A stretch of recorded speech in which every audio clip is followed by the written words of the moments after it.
on. There we go. I got the beeping. All right, here we go. So let's look at this together. Now, first off, you already know what these things are. We're just going to reemphasize the names of, the different parts of these things. Okay. These things are called polynomials, right?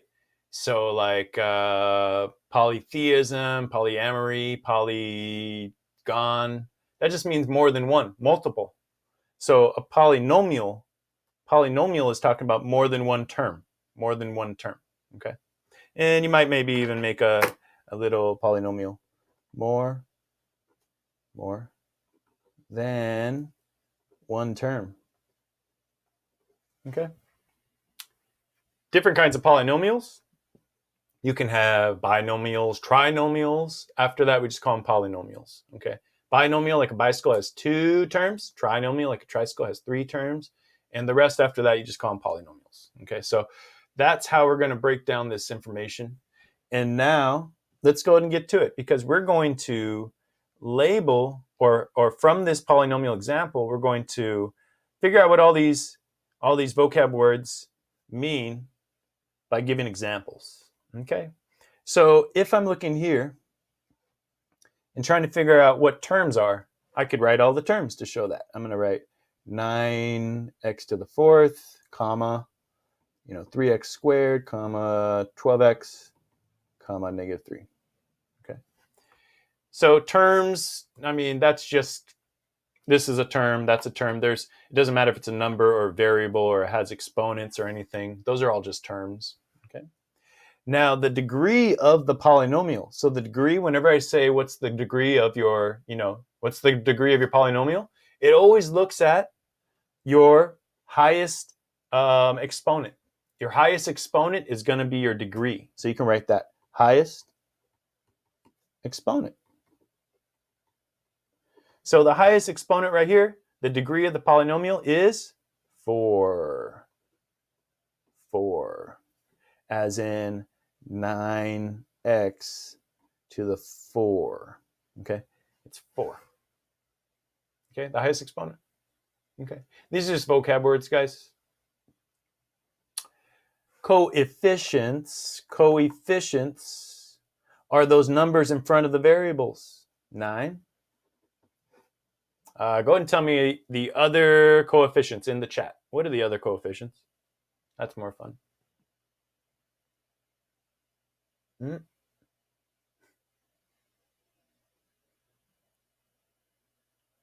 Okay, we got 3. Good. We got 12. Thank you. Got some good responses in the chats. Thanks. All right, so coefficients 9, 3, 12. Easy. What do you think the leading coefficient is going to be? The leading one. Yeah. Okay, I'll go back a little bit. One sec. So the coefficient is the number that's being multiplied to a variable. It's the number being multiplied to the variable. This is saying that there are 9 times whatever x to the 4th is.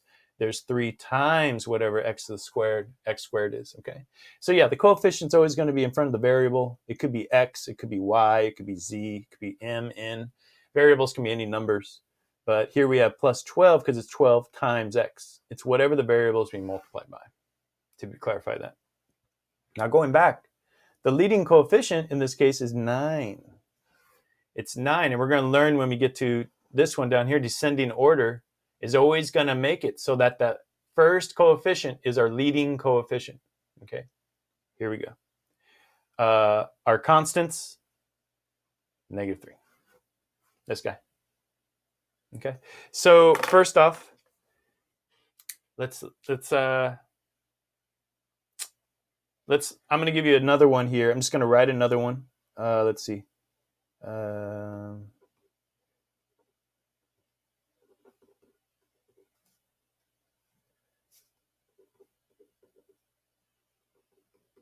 Okay. There's something different between the two equations here, our two expressions. There's something different. Not the numbers, not the signs, not even the exponents necessarily, but what is different with the pattern of it? In the chat, can you tell me what's different? One of them isn't right. One of them needs to be changed around. And if you need a hint, if you need a clue, it has to do with this. Okay. Anybody know in the chat? What do you think? Okay, good. The 5, the -4. The leading exponent is second. Boom. Alicia, good job. Good job. The leading exponent, look, the leading exponent, actually there wasn't a term leading exponent, but the highest degree always has to be out in front. Yeah, switch to the exponents. I knew what you meant, Alicia. Yeah, degree, yeah. The leading degree, the highest exponent, has to be out in front. So this should be rewritten as -3x to the 4th plus 5x squared plus 12x minus 3. Okay. This would not be complete. We have to have it in descending order. Descending order always has to do with the highest exponent all the way down to the lowest exponent or the constant. All right. So descending order is, like in the first one, this was absolutely correct because look, we have 4th power, then we have 2nd power, then we have 1st power, then we have constant. You see how that's kind of an order? It's like a pattern, right? It's a pattern. We just put the term with the highest exponent out in front. And then all the other things like leading coefficient, it'll just be the thing in front. Okay. The degree, the highest exponent, will be the exponent of the one in front. So if we do descending order, then we have it already set up how we want it. Okay. Let's see, one more. How about this? Put this in descending order, please.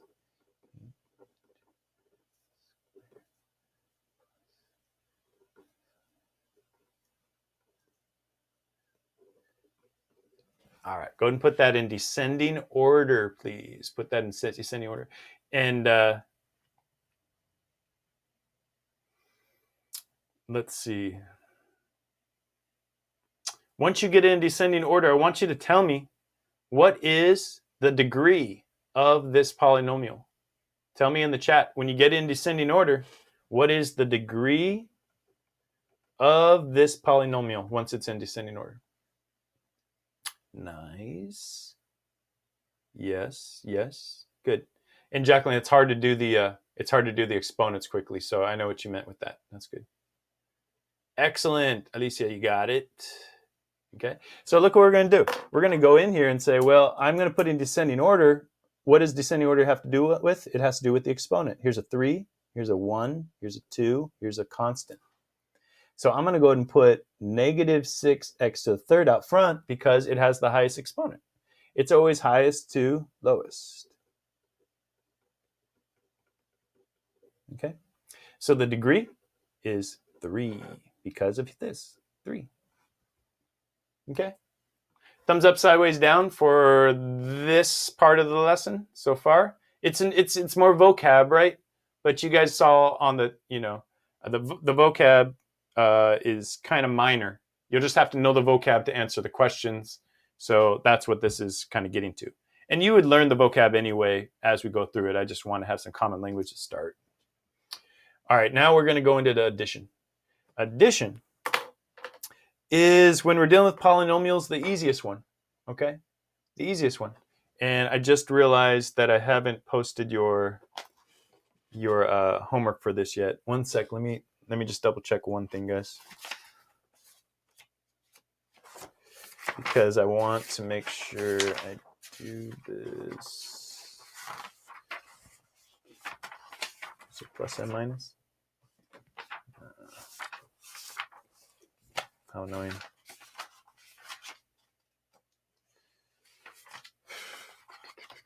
What's going on? Am I in the right book? What am I doing?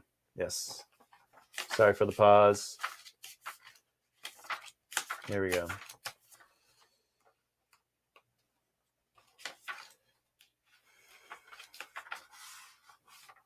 Okay, this is 1, 2. Okay, that's why it's wrong. Okay, no problem. Okay, the one thing we're going to change to this is this is actually 1-2, or 1-1 and 1-2. Okay. So I just changed the, scared me for a sec. Okay, here we go. We are looking at addition to start here. With addition, here's your steps. 1, drop the parentheses. When you're doing addition, there's no negative to distribute. There's nothing to do. We just need to drop the parentheses and 2, combine like terms. Drop the parentheses, combine like terms, guys. That's all we got to do. So let's see if it is as easy as I just said it would be. Let's see. 5x plus 3 plus 2x plus 5. I drop the parentheses. And what I like to do is to show what I'm going to combine. This is what I kind of do. I make this like circles. I'm going to combine those.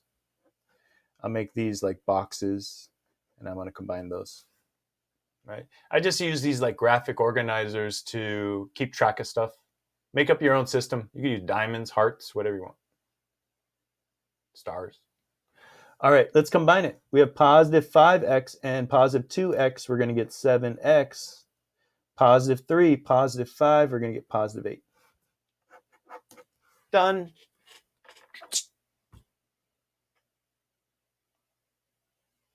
Not too bad. Okay. And I'm actually realizing that I want to add one subtraction problem after this one because this is going pretty quick. And we'll have the subtraction out of the way at that point. So we're going to do the same steps. Go ahead and write this one down. 7x squared minus 5x plus 2. That's one quantity. Plus this quantity of 3x squared plus 8x minus 3. And you know what? It's going to be the same process. It's going to be the same process. 7x squared minus 5x plus 2 plus 3x squared plus 8x minus 3.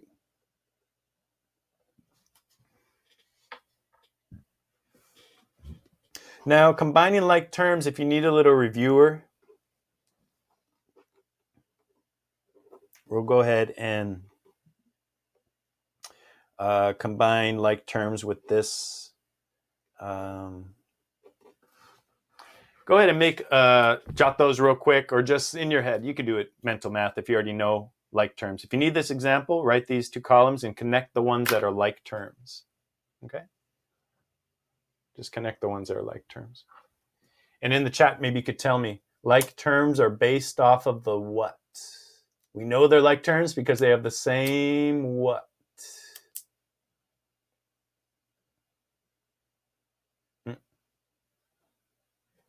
It's connected to the variable.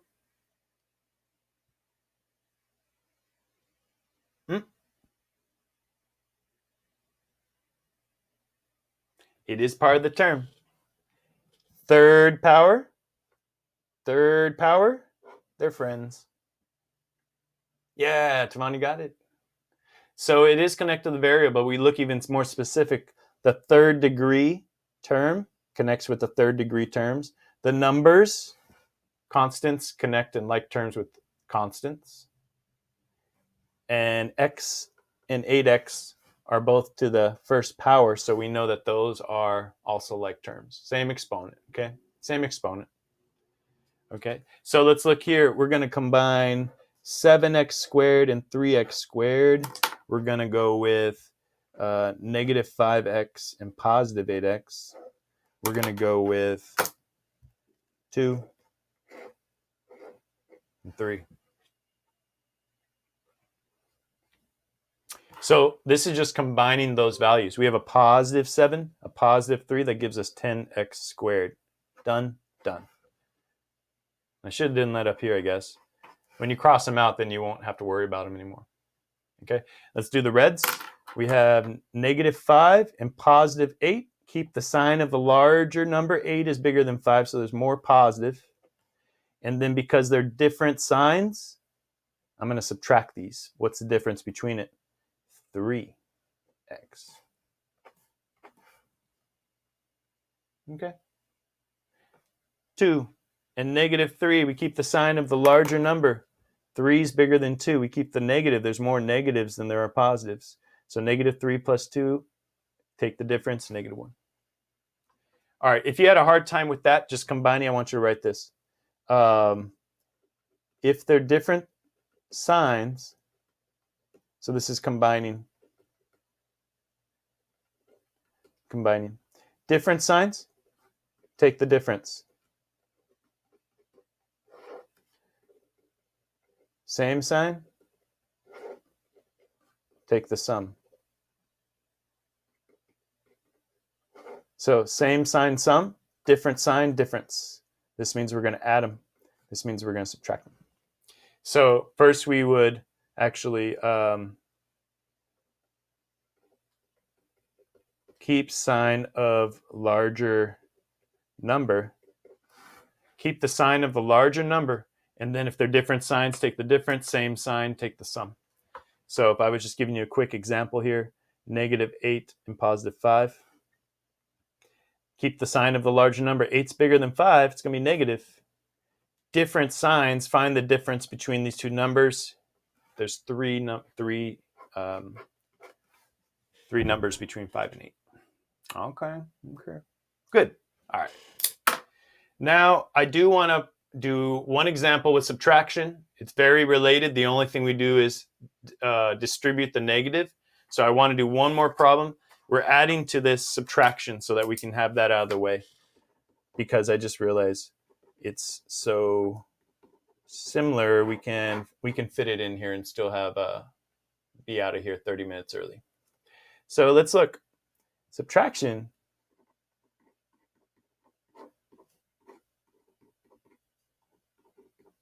Okay. Now, we can't just drop the parentheses. We cannot drop the parentheses.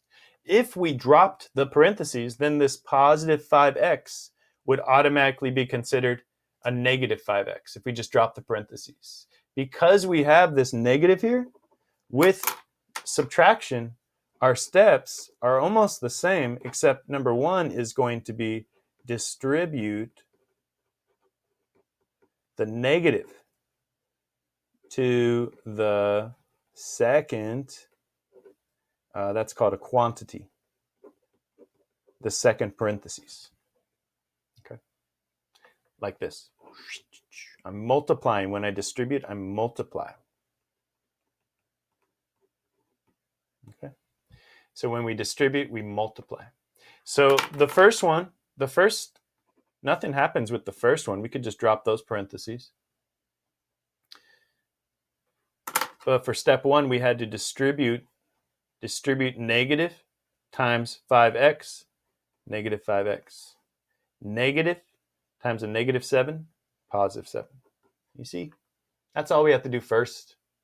Yeah. This is a weird lesson where I feel like it's math 3. I feel like we've seen this. We've already done quadratics. And then there's like this weird, there's this weird lesson here. But we don't mind that because it's weird because it's easier. All right, second step, we've already dropped the parentheses. So at this point, second step, we could put that in there. Drop parentheses. Third step, combine like terms. I'm just going to put combine. We're already at the third step, guys. So go ahead and get all the way down to that, and then we'll finish this one. And I actually want to see about just giving you one example with this. It might mean we have a little bit of homework to look over on Monday, but that's Monday. We'll get to that, and you guys have that report due Friday. So I want to give you time off right here. All right, our like terms, we have 2x to the first power. We have negative 5x to the first power, so we're going to combine those. Then we're going to go in here and get positive 3 and positive 7. Those are both constants. We can combine those. Negative 5, positive 2. Keep the sign of the larger number. 5 is bigger than 2. There's more negative than positive. So it's going to be negative. And then since they're different signs, this one's positive, that one's negative. Different signs, take the difference. There's 3 between that, so it's 3x negative.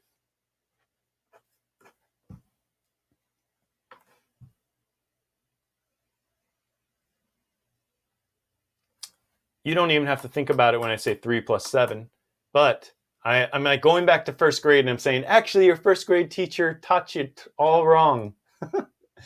You guys are right. But if you do this process that I was going over before, of keep the sign of the larger, different signs, difference, same sign, sum, it'll work for everything positive and negative. But they don't teach you that because you're like, what's a negative number? When you're 6 years old, you have no concept of negative numbers. It's too abstract.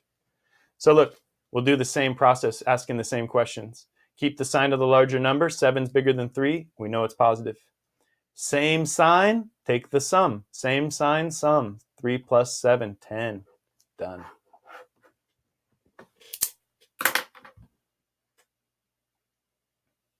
All right. So we're at 35 minutes. Thumbs up, sideways, down. What do you think? It was kind of like a hogwash of different things. Hogwash. Thanks. All right. So I'm going to let you stick around if you want to see another subtraction problem. That's no problem. Otherwise, I want to give you 35 minutes to either prioritize getting a little rest or doing something that's not school, or if you need to do school, then do a little bit of school for 35. Okay? So I will see you Thursday. Stick around if you want to see another one of these problems, and I will be recording it so you can check it out in the video later. All right? All right, y'all dismissed. Stick around. Whoa, Rosselli. Bye, Mr. Garcia. All right, see ya, Stephanie. All right, take care. All right, you too. Roselli, you like broke the computer. It says Roselli was ejected. I have to think about this for a sec. How in the heck Among Us? Let me pause the video so this conversation.